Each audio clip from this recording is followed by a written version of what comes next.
শাহীন, আপনি external threat আপনি তেমন একটা দেখছেন না, ইন্টারনাল থ্রেট আমরা তো দেখতে পাচ্ছি। এই যে আগুনের কথাটা বললাম, আবার বিভিন্ন জায়গায় এরপরের দিনও কিন্তু আগুন লেগেছিল আরেকটা মার্কেটে। প্রতিনিয়ত মানুষকে ভয়ভীতি প্রদর্শন, বিভিন্নভাবে চাঁদাবাজি, লুটতরাজ আবার কিন্তু পূর্বের মতো শুরু হয়েছে। এটা কি আপনি সার্বভৌমত্বের মধ্যে হুমকি মনে করেন না? এক্স্যাক্টলি স্যার, আমি হলো এই ইন্টারনাল যে থ্রেটটা আছে আমাদের সার্বভৌমত্বের উপরে, এইটা নিয়ে বেশি ওরিড। একটু চিন্তা করে দেখেন স্যার, যে গত 15-16 বছর আমাদের ফরেন পলিসি, ফরেন সাইডটাকে শত্রু কে মিত্র হবে আমরা ডিকটেট করতাম না, আমরা কন্ট্রোল করতাম না। আমাদের ইকোনমিটা আমরা কন্ট্রোল করতাম না, আমাদের সিকিউরিটি আমরা কন্ট্রোল করতাম না, আমাদের এডুকেশন আমরা কন্ট্রোল করতাম না। আমি বিবিসির 2018 সালের একটা আর্টিকেলে পড়ছিলাম যে বিবিসির ডাউটটা ছিল এরকম যে আচ্ছা, বাংলাদেশের যারা ব্রিলিয়েন্ট স্টুডেন্ট বুয়েট থেকে পাশ করে, বিভিন্ন জায়গা থেকে, ঢাকা ভার্সিটি থেকে, এরা বিভিন্ন প্রতিষ্ঠানের ভালো সিইও কেন হয় না?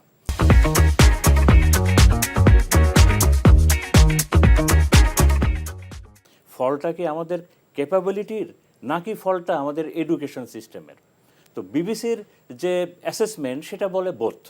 আমাদের এডুকেশন সিস্টেমটাই এমনভাবে করে ফেলা হয়েছে যে এখানে we don't produce leaders, we produce সাবঅর্ডিনেটস।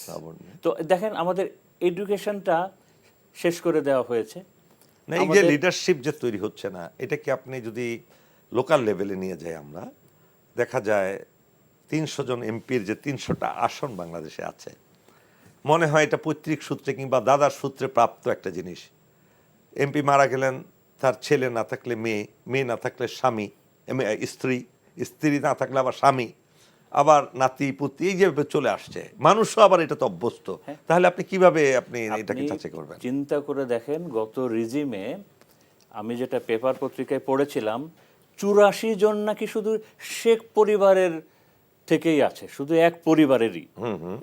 এবং ওই পরিবারের সাথে যারা শাখা প্রশাখা, ভাই বোন, জামাই, বন্ধু, এগুলা হিসাব করলে দেখবেন আরো অনেক বেশি। তো একটু আগে যে প্রসঙ্গটা বলছিলাম স্যার, তো এই যে এগুলা, এবং এগুলার সঙ্গে সব থেকে বড় যে প্রবলেমটা সেটা হলো আমাদের ব্যুরোক্রেসি।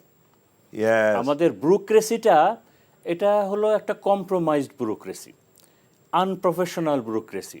প্রফেশনালিজমটা একটা বড় টার্ম, হ্যাঁ, প্রফেশনালিজমটা একটা কালচারের বিষয়। ইন্ডিভিজুয়াল মেধা যেমন ইম্পর্টেন্ট, এখানে কালচারটাও দীর্ঘমেয়াদী, কালচারটাও একই রকম ইম্পর্টেন্ট। এখন আমি ছোট একটা উদাহরণ দিই আপনাকে না, এই অনুষ্ঠান যারা দেখছেন আমি সবাইকেই বলছি যে গত 15 বছরে যতগুলা চুক্তি হয়েছে, আপনারা একটু সামনে আনুন, আমি গ্যারান্টি দিয়ে বলছি কোনো চুক্তিটাই টপ সিক্রেট চুক্তি না। ঠিক আছে, যদি দু একটা সিকিউরিটি রিলেটেড থাকে সেটাকে আলাদা করে রাখেন। যতগুলা চুক্তি হয়েছে সামনে আনেন, আমরা দেখি, পক্ষে বিপক্ষের আর্গুমেন্টগুলো দেখি, তারপরে কোন দেশ কতটুক পেল, আমি কত পার্সেন্ট আমার শেয়ার পেলাম, আমার কাউন্টার পার্ট কত শেয়ার পেল, আমি একটু দেখি।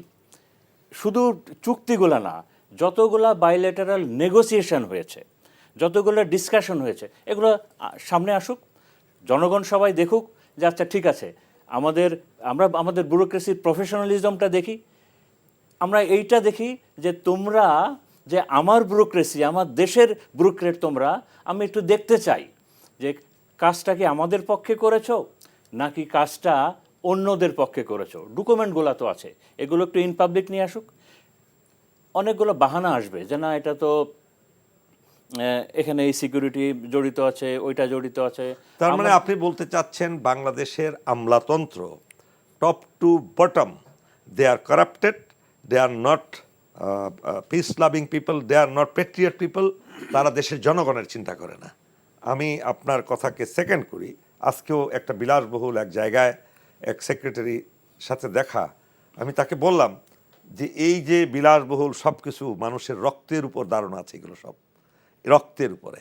তো এই যে তাদের ভিতরে দেশপ্রেমের অভাব, এবং একজন আমলা হয়ে গেলেই, একটা বিসিএস পাশ করলেই যে তার ভিতরে হাম্বরা ভাব চলে আসছে, এবং দেশের প্রতি দায়িত্ব কর্তব্য বোধের পরিবর্তে মানুষের প্রতি দায়িত্ব পরিবর্তে তারা কি করছে?